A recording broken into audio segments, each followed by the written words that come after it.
السلام علیکم. محمد افضل صدیق اپنے پروگرام میس ویوز کے ساتھ حاضر خدمت ہے. جو کہا تھا 3.5 سال سے کہہ رہا ہوں، اور وہ چیزیں اب آپ کے سامنے آ گئیں. عدلیہ کی تباہی و بربادی.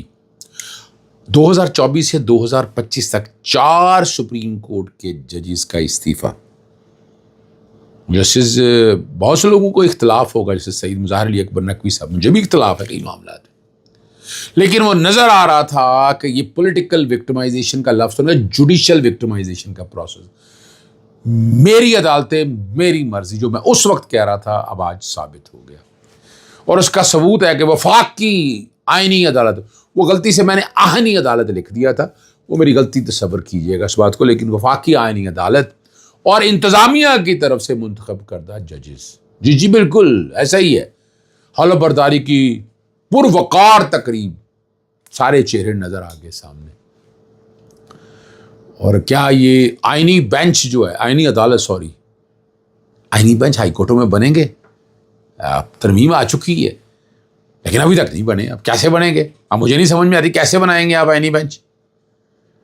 اور اس کے لیے تو قرارداد پاس ہونی. اچھا، اب سے قرارداد کا پروسیس ختم ہو گیا، وہ ترمیم ہو چکی ہے. ترمیم وہ ہم نے زور بہت ڈالا تھا، اس پہ بھی گفتگو کریں گے اور ذرا آسانی سے. اب 27ویں آئینی ترمیم کا گیزٹ نوٹیفیکیشن جاری ہو گیا. اس کو چیلنج کر رہا ہوں میں، وقت سے پہلے بتا دوں.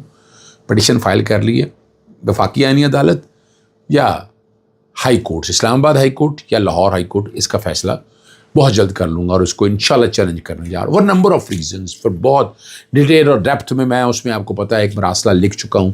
اس کے بعد میں نے اب اس سارے معاملے میں آنا ہے. اور پتہ تھا دنوں میں ہونی ہے، دنوں میں ہو گئی. عوام سے رائے نہیں لی گئی، یہ بات بھی حقیقت ہے. آپ کے دباچے میں یا آپ کے مینیفیسٹو پہ یا آپ نے الیکشن لڑتے ہوئے یہ کہا تھا کہ یہ آئینی ترامیم کرنا چاہتے ہیں ہم، اور یکے بعد دیگرے 2 ترامیم آپ نے اس اسمبلی نے ابھی 1.5 سال کے اندر کر لی، جو چنتخب اسمبلی تھی. منتخب تھوڑا اسمبلی تھی. فارم 45 47 جو مرضی آپ کہتے رہے، جس طرح مرضی کہتے رہیں. اب جب دیکھا کہ جو اصولوں پہ میں پھر بتاتا چلوں، یہ جو بتا رہے ہیں نا پی ٹی آئی کے ججز، اور یہ میں چیلنج کر رہا ہوں، میں بار بار چیلنج کر رہا ہوں کہ اس حوالے سے آئیں اور آ کر بتائیں کہاں بیٹھنا ہے، کس طرح کرنا ہے. میں نے کہا اس کو چیلنج قبول کریں آپ. یعنی مقصد کیا ہے؟ یعنی کیا ایسا ہو گیا ہے پاکستان کے اندر جو آپ بیٹھ گئے؟ نہیں، آپ ملک آگے لے جا نہیں سکے، حالات آپ کے پاس بہتر نہیں ہو سکے، اور آپ جو بتانے کی بات ہے. اور میں اس کو چیلنج کر رہا ہوں بار بار، میں کہتا ہوں آئیں بیٹھ کر بات کریں، بتائیں کون سے سرخاب کے پر لگے ہوئے ہیں. اچھا چلیں، سرخاب کے پر کی بات کیا، وہ نوٹیفیکیشن آ گیا آپ کے سامنے. بیک گراؤنڈ پہ میں کہتا ہوں ٹیم وہ چلا دے گی آپ کے سامنے، آپ دیکھ لیں گے اس نوٹیفیکیشن میں. اس سمری بھی آ گئی. سمری بھی وزیر اعظم، یہ دیکھیں ڈیٹ آج 14، آج کے دن ہی سمری موو ہوئی. آج ہی کے دن سمری موو ہوئی اور آج ہی کے دن سمری پیش بھی ہو گئی. اور اس میں جو نام ہے وہ سب سے پہلے تو انتظامیہ ہے نا جی. وفاقی کابینہ نے صدر کو نام بھیجے. کس بنیاد پہ وفاقی کابینہ کون ہوتی ہے؟ منتخب کرنے والی جج، ادھر سے لگانا ہے ادھر سے لگانا ہے. بڑا کہا گیا کہ جوڈیشل کمیشن. کون سا جوڈیشل کمیشن ہے یہ؟ اس بارے میں آپ نے اپنی مرضی کے جج لگا لیے. پھر یعنی 26ویں ترمیم سے 27ویں ترمیم کا سفر، اور یہ بیوقوف بنایا ہوا. 1973 میں کوئی فیڈرل کانسٹیٹیوشن کا ہے ہی نہیں تھا ہی نہیں کوئی تعلق. اس وقت ضیاء اپنا ذوالفقار علی بھٹو صاحب بڑا وزڈم رکھتے تھے ان چیزوں کو.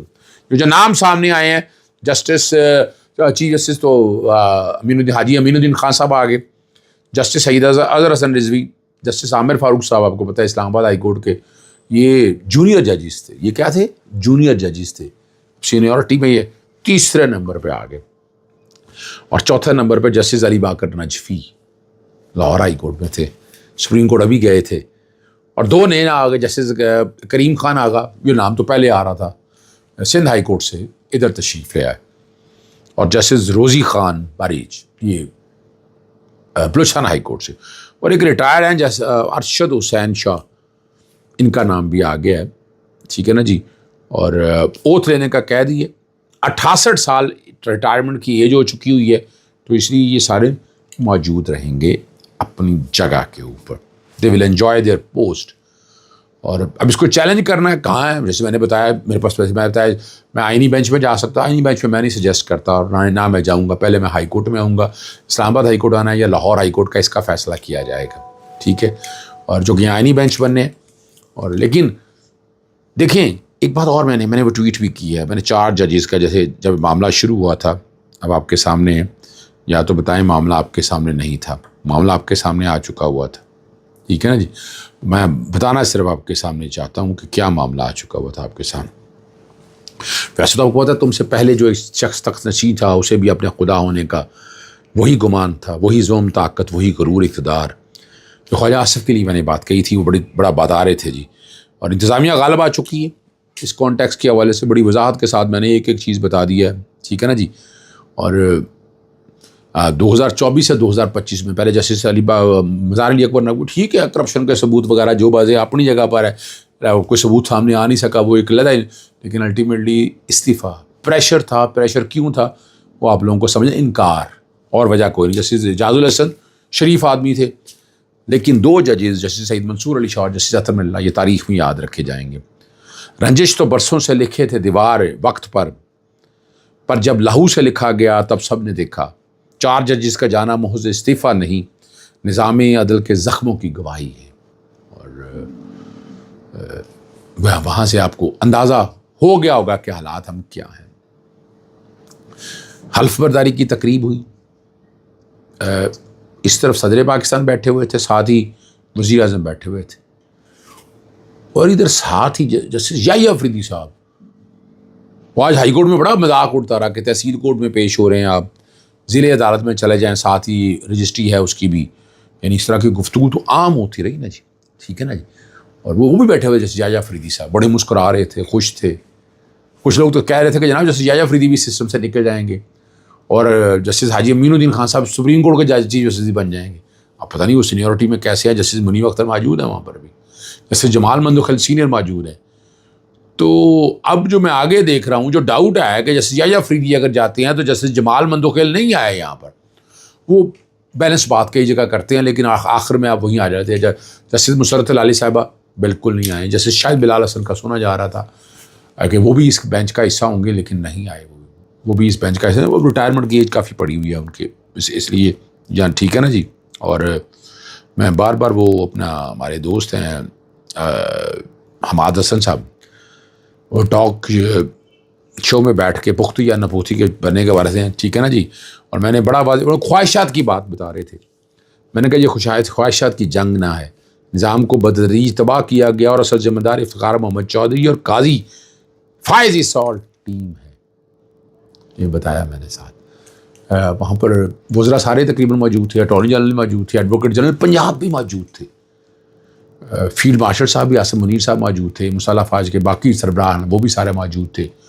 اور آج اسلام آباد ہائی کورٹ کمرہ نمبر 1 میں وہ بیٹھ جائیں گے. ابھی عدالت تو نہیں کریں گے، لیکن کمرے الاٹ ہو گئے ہیں ان 7 ججز کے وہیں پر ہی. اور اوپر والا فلور، میرا خیال ہے اوپر والا فلور جو ہے سب سے تیسرا جو فلور ہے وہ شاید ان کو دے دیا گیا ہے. اور جسٹس اطہر اللہ کے بارے میں نا بڑی نیگیٹو سی ایک کمپین شروع. جسٹس اطہر اللہ دیکھیں مجھے بڑا اختلاف رہا ان سے، بعد میں نے بھی کہا نہیں، وہ ایک بیلنس آدمی ہے بہت سے معاملوں کے حوالے سے. اور جب نواز شریف کی سزا معطل کی تھی نا، مسلم لیگ بڑی تعریفیں کرتی تھی. آج کیا باتیں کر رہی ہیں، آج آنکھیں بند کر کے نا صاحبی وضاحت کے ساتھ آ گیا ہے. لیکن ایک بات میں آپ کے سامنے رکھوں ابھی، چلے میں وہ بات کرتا ہوں. ہائی کورٹس کے اختیار پر نیا اختلافات سامنے آ گیا ہے، ذرا سمجھنا ہے آپ نے. اور 27ویں ترمیم میں واضح کیا گیا تھا آرٹیکل 199 کے تحت صرف آئینی بینچ ہی مقدمات کی سماعت کرے گا. اور نہ لاہور میں، نہ پشاور میں، نہ بلوچستان اور نہ اسلام آباد ہائی کورٹ میں آئینی بینچ قائم ہی نہیں ہے.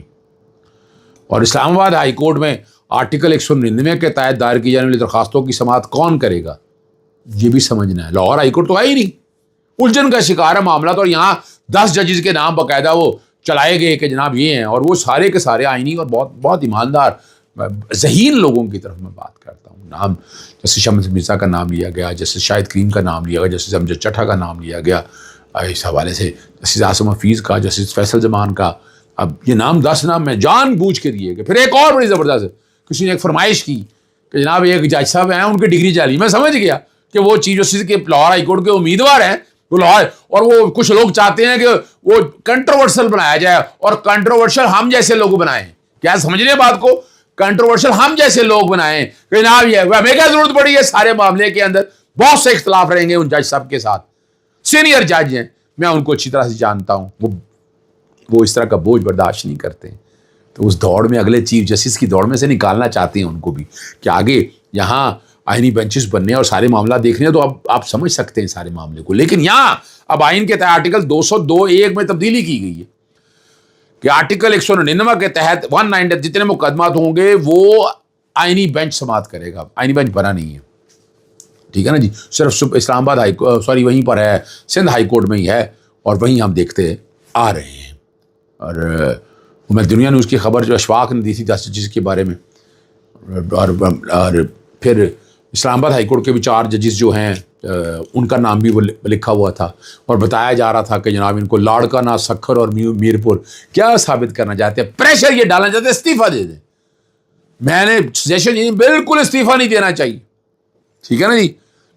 لاہور ہائی کورٹ میں جیسے نام بتایا, justice Faisal Zaman, justice Shams Mahmood Mirza, justice Shahid Karim, justice Sajid Mahmood Sethi, justice Asad Javed Gheral, justice Tariq Saleem Sheikh, justice Asim Hafeez, justice Amjad Rafiq, justice Anwaar Hussain, justice Raheel Kamran Sheikh. یعنی یہ بڑی زبردست طریقے سے بڑی وضاحت کے ساتھ یہ گفتگو کرتے ہیں, اور یہ آپ کو سمجھ آ جانا چاہیے. اجازت چاہتا ہوں. السلام علیکم. اللہ حافظ. پاکستان زندہ باد.